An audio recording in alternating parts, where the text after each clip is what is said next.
Le 4-3-3, qu'on appelle aussi tiki-taka, est un système de jeu qui se joue avec un milieu à 3, avec une pointe qui peut être soit basse avec un joueur qu'on appelle la sentinelle, soit haute avec un meneur de jeu.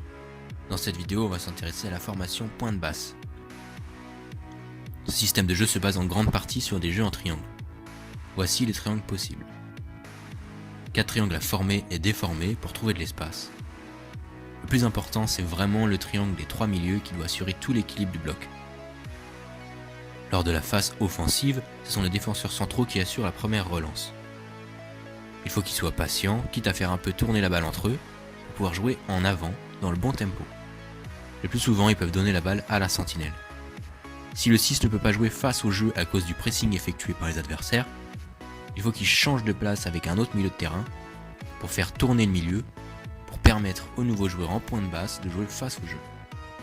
Sinon, il peut aussi s'appuyer sur les défenseurs centraux qui doivent alors monter à sa hauteur, ou à l'inverse, c'est lui qui vient se positionner entre les deux pour indiquer aux latéraux de monter, ce qui nous donne un 3-4-3 en phase offensive.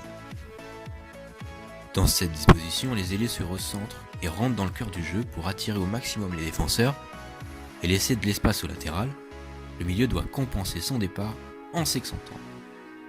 Le défenseur central a du coup 4 possibilités de passes intéressantes pour jouer vers l'avant. Il peut la donner au latéral ou au milieu pour jouer sur le côté, il peut faire basculer le jeu, et il peut aussi la donner à l'ailier qui s'est recentré pour lui permettre de percuter et de casser la ligne adverse. Nouvelle action, la sentinelle donne la balle au milieu de terrain. S'il en a la possibilité, il peut se projeter vers l'avant en faisant un appui remise profondeur avec soit le buteur, soit l'ailier. Quand la balle est à cette hauteur, les joueurs doivent prendre des risques et jouer en moins de touches pour accélérer le jeu. Le but est de mettre en danger pour marquer.